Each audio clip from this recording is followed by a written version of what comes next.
Welcome to The Source, where we combine the headlines with in-depth conversations with the newsmakers themselves. I'm Pinky Webb. Today on the program, President Rodrigo Duterte places 6 regions under a state of calamity following the devastation caused by Typhoon Odette. The Philippine Red Cross reaches Siargao Island as part of its massive humanitarian drive. Philippine Red Cross Chairman and Senator Richard Gordon joins us live. Also, the Southern Leyte is also under a state of calamity. Thousands now homeless due to Typhoon Odette. We will check on the situation there live.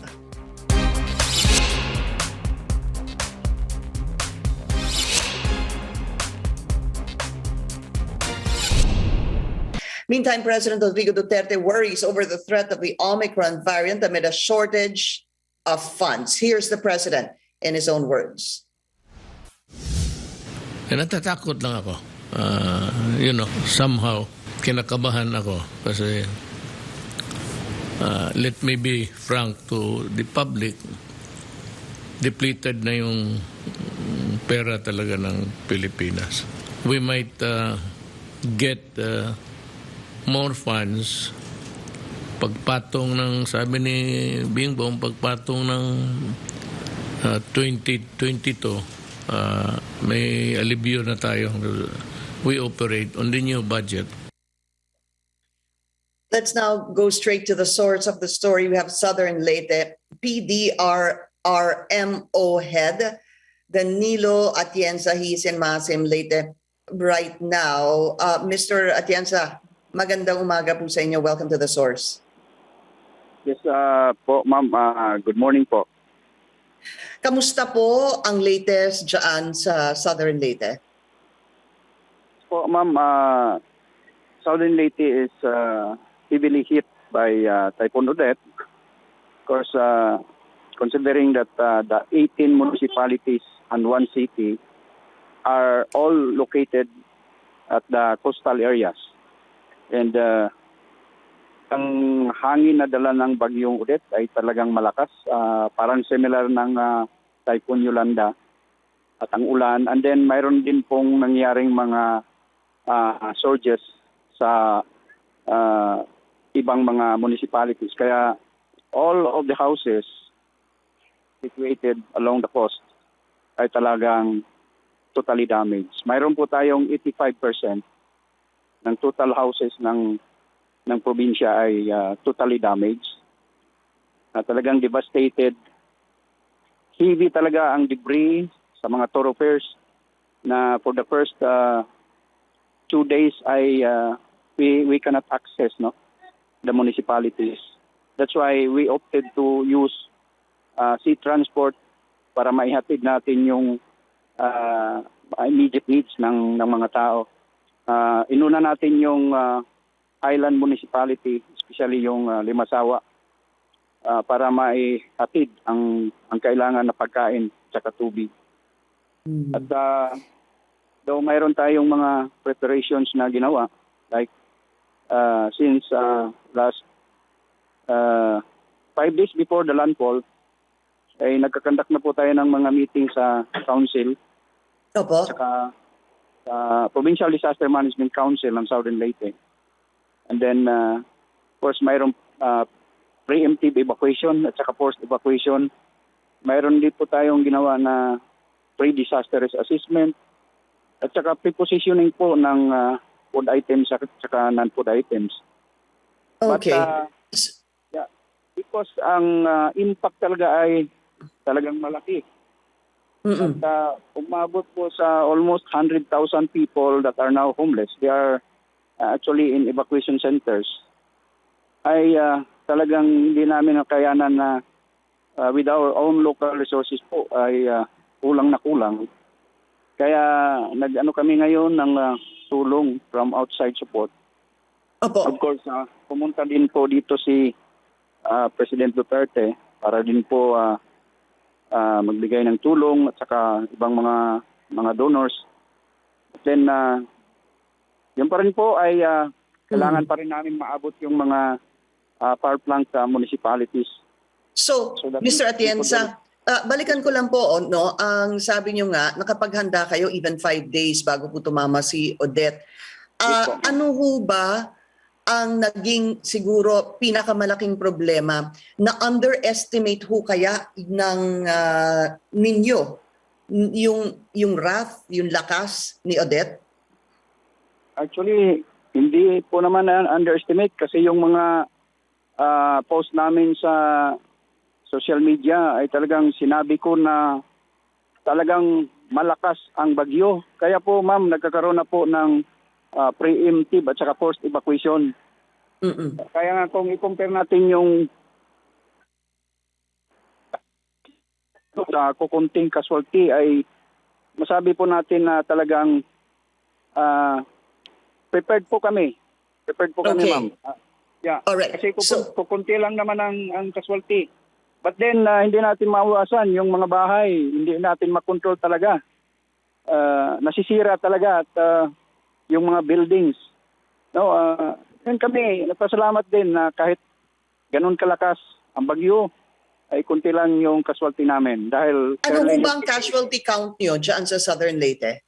as of yesterday's cluster coordination meeting, kasi nag-organize kaagad ako ng cluster, ay mayroong report na 24. But then hinihintay pa namin yung final na report ng RD natin na dineploy ng Office of Civil Defense Region 8 para po ma-consolidate namin yung exact talaga na figure at mai-report din po ng gobernador natin. Pero But as of now, meron ho bang missing dahil nga sinabi nyo ang buong Southern Leyte obviously number 1 tinamaan ano po at Yes po, ma'am. nasa tubig, malapit po sa tubig. Sinabi nyo din po meron pa mga areas na hindi pa po nararating. Ano Yes ho po. ba ang latest report kung meron pang nawawala? Marami pong nawawala, ma'am, na missing. That's why yung cluster na in charge ng management of the dead and missing, ang DILG, ay they are really exerting effort na ma-trace, ma-identify, o at least ma-recover naman yung mga dead bodies. So, marami po ang missing. Kaya ngayon, kinukuha namin yung mga data. Today will be the reporting of the RD na team sa Provincial Disaster Management Council para po ma-finalize namin yung data at ma-publish natin, ma-release natin para malalaman yung impact talaga ng typhoon. But so far naman, ma'am, talaga sa initial report namin, talagang very devastating. Dami po talagang nasisira na bahay, mga buildings, saka grabe ang debris. Kaya lang right away nang tuminag siya ng 11 in the evening of Thursday, ay kaagad ang inuna talaga namin. Sabi ko, unahin natin na magiging accessible even dito lang muna sa main thoroughfare sa Maasin City para yung mga darating na mga tulong madali po at saka yung mobility ng operations namin. Kasi sabi ko, kahit ano pa yung gagawin natin kung hindi natin ma-clear yung mga daan, wala rin, useless. So inuna namin yung operations, clearing operations. Opo, kailangan para po marating yung ibang mga lugar because ang Maasin po, kung titingnan po natin yung Southern Leyte, if I'm not mistaken, nandito siya sa bandang western part, no? Southwestern part. Tama ho ba ng Southern Leyte? Yeah po. Okay. So, let's start with that, Mr. Atencia. Ito pong Maasin mismo. How is the situation there? Meron na ho bang kuryente? Kamusta po mga kababayan natin dyan? Since landfall ang bagyo, ma'am, ay wala na talagang kuryente until today. At yung signal po ng mga networks natin, internet, ay talagang ang hina. Kaya nga ako ngayon, naghanap ako ng area na pwede akong makakuha ng signal sa globe. So hindi po lahat ng lugar dito pa may signal. And this is the only place here in Southern Leyte na mayroong signal. Yung ibang mga municipalities, lahat ng 18 municipalities ay hindi pa natin ma-access, ma'am. sa either Globe or Smart or other networks, no? At back down po yung communication. It's good nga yung office natin ay mayroon tayong HF. After ng paglandfall, one day after ay nakapag-establish tayo ng HF communication. At yung ibang mga munisipyo na i-repair nila yung antenna kasi nagbibigay tayo ng long before last year rather. Okay. Nag-install na tayo ng radio communication all over the LGUs, no? So, naitayo nila, na-access natin, nalalaman din natin yung mga information sa ibang LGUs. Pero ngayon, dami pang LGUs na hindi natin marating ang communication, wala pa rin pong signal sa ngayon at walang kuryente. All right. Mr. Danilo Atienza, PDRRMO ng Southern Leyte, maraming salamat po sa inyong oras. Yes po ma'am, thank you din po at Thank you, sir. sana matulungan din po ang Southern Leyte kasi marami po talagang nangangailangan ng tulong ngayon. Thank you, sir. We will be taking a short break. The source will be right back. You're watching The Source on CNN Philippines. I'm Pinky Webb. Our source today, Philippine Red Cross Chairman and Senator Richard Gordon. Senator Gordon, welcome back to The Source and thank you so much for your time. Let me already begin, sir. The Philippine Red Cross was able to reach Siargao yesterday. That's Tuesday. Tell us more about their assessment of the situation now. Well, Siargao is in pretty bad shape. We're going to have no tourism there for a while unless we build very, very fast. That's the biggest damage of all, livelihood. But of course, infrastructure damage in the form of hotels and restaurants to be built and jobs for people, as well as certainly a lot of tourists had to be removed. And I'm glad that they heeded our call yesterday. We were about to get a ship there because the airport was blown to smithereens and there was no security and only small planes can negotiate that airport. So pag dumarating yung small plane, nagkakagulo yung mga tao. So we had to put in 10 people there to find out and to put order. But I'm glad that the C-130 arrived finally, and I understand Cebu Pacific and flights are now going on there because they would be helping themselves. Otherwise, there would be a lot of angry tourists there, domestic and foreign. But in the meantime, they need water. They need power. We were going to bring doctors from Makati Medical Center also. We had planned for that. And we are going to ship in a payloader and satellite dish there to get more purchase on communication as well as make sure that people have water. And we're going to put bladders in the area because there are about 180,000 population out there, I'm told, and we would have to take care of their needs because it's an island separate from the mainland. It's going to be very hard to negotiate the trip there and bring in all this heavy equipment.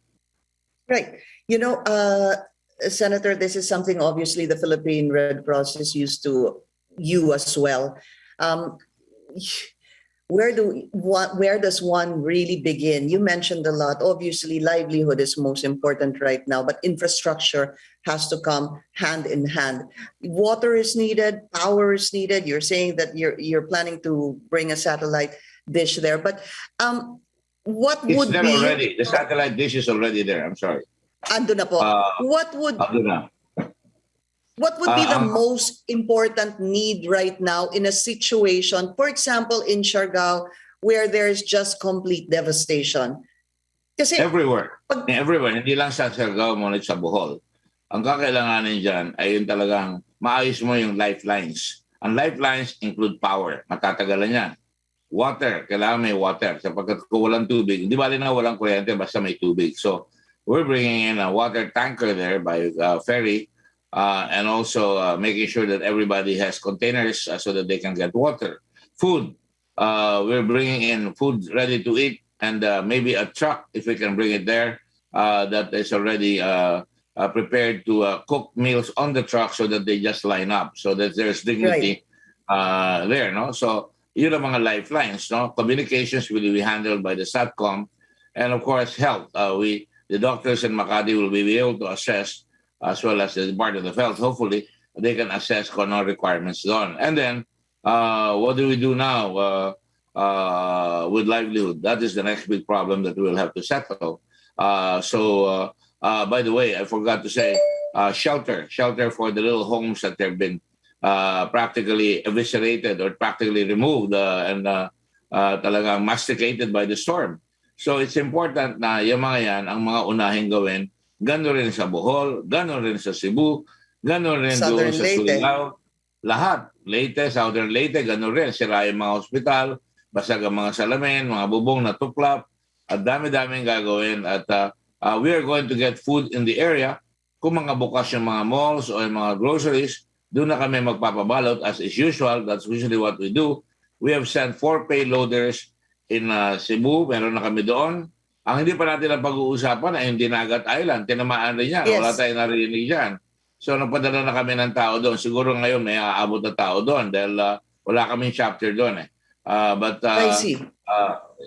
So we're going to be there in Bohol. We're there from day one. We were giving hot meals. But now we have sent 2 days ago a payloader. Ganun rin sa Cebu, there's a payloader. Meron sa Cebu, 3 na andun. So they're already working. I think we have pictures of that. I don't know where they were able to send it to you. But Palawan is also incommunicado up north. But they have an airport. Pero kailangan rin doon tubig. And they need banks. But there are no banks there. So we may have to bring actual cash if necessary to be able to buy the food. Or we have to buy it in credit. No? In Palawan, we distributed the blood in several hospitals para kung masira yung mga highways, at least may blood na. Yan yung mga water tanker. Nakikita ninyo, umaandar na yan lahat doon sapagkat ang unang casualty ay tubig. Hindi makainom ang tao, may hirapan sila. Senator, yung ganong klaseng water tanker, yung nakita po natin, how much does that have? How much does it actually serve? We have 22 water tankers. No? Are you asking about the cost of the water tanker? Hindi po. Pagka dinala po yan sa isang lugar, gaano po karaming matutulungan ng water tanker na yan? How many households, how many people, for example? May sistema yan. Usually, we have 10,000 liters per tanker. No? What they do is they would have bladders, mga 5,000-liter bladders, no? Napupunuin yan sa strategic areas na mayroon na mga faucet yan na 8 at pipila na lang ang tao doon para ikot lang ng ikot yung water tanker, pinupuno yan. Kung isa hinaharang na yung water tanker para makakuha na sila. Pero ang gusto namin, maikasa yung mga water tanker, yung mga bladder para makikita, maayos, mabigyan ng marami. Kung kulang yung water tankers, magdadagdag pa kami. In fact, there are 4 more that we have bought. I wanted to deliver it right away. I believe we have already 28 water tankers, if I'm not mistaken, not 22. So, aabot ng 28 yan. And in Mindanao, for example, we have 4. Ililipat siya doon sa bandang Siargao. In Leyte, we have 1. In Cebu, we have 1. In Negros, we have 1. And in Panay, we have 1. So, lahat yan kailangan. So, magdadagdag kami dyan ng water tankers. Pati sa Palawan, kailangan doon. Opo. Senator, we just need to take a very short break. The source will be right back.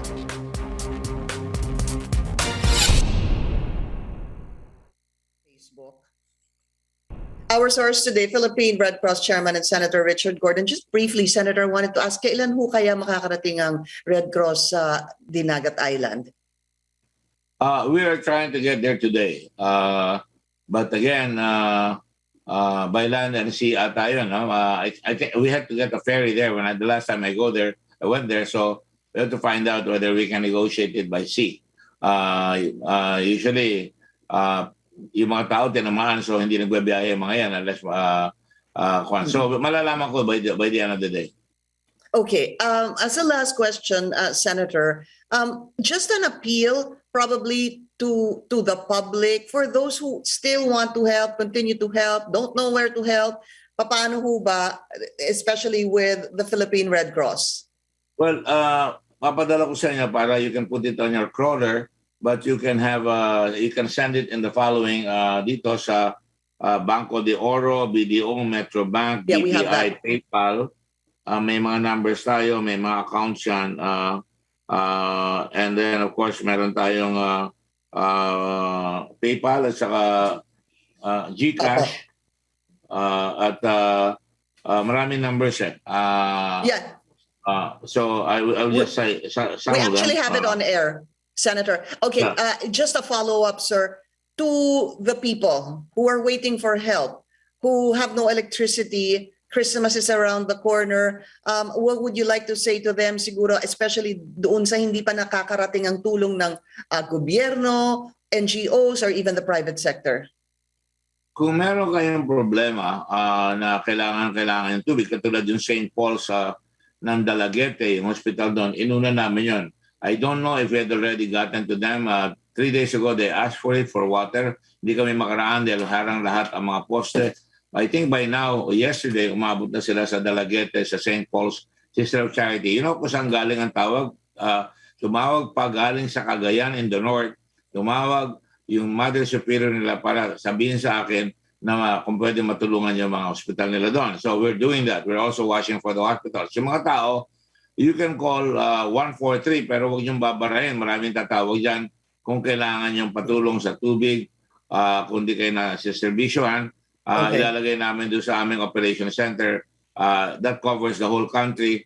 So hopefully, dadagdag ko na yung 1158. Pang-COVID yun. Pero dadagdag ko na yung 1158 para we can also iayos yung ating prioritization ng tubig at saka yung mga kung magpapacharge kayo, I've instructed them pwede magpa-charge pero unahin muna yung staff para makakagalaw kami. Pero kung tumatakbo yung generator at wala naman nagpapacharge, pwede kayo magpa-charge sa mga Red Cross offices. I'm trying to add more generators to the chapters so that hindi naman pwedeng 24 hours tatakbo yung generator. So we'll probably add 2 more per chapter because napakalaki ito ng disaster na ito para yung mga tao pwede magpa-charge. Huwag muna ngayon dahil papadala pa namin yung mga generators na dagdag.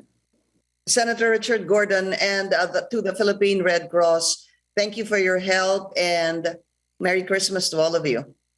Thank you to the staff and volunteers of the Red Cross and to all our donors. We have launched an appeal. The British government has agreed to send, may I say this, 750,000 pounds. I just heard that the Spanish Red Cross is going to send 250,000 euros. And Japan is an initial contribution of 100,000. Patikim lang yun. And I know there will be others. Kuwait called me. Nakakaya naman kumpanya na International Red Cross at tutulong sa atin. As usual, makakatulong ho kayo. Tumawag rin kayo sa 143 at gamitin nyo yung mga bangko na ipapakita sa inyo nila Pinky para makatulong kayo in terms of cash para mas madaling makabili ng gamit. Mahirap ang bitbitin yung mga goods, makakabili naman doon sa mga bayan na yan para makabangon ang ekonomiya nila. Thank you, Pinky. Muli, maraming salamat kay Senator Richard Gordon. Thank you, sir. And thank you for joining us here on The Source. I'm Pinky Webb. You're watching CNN Philippines.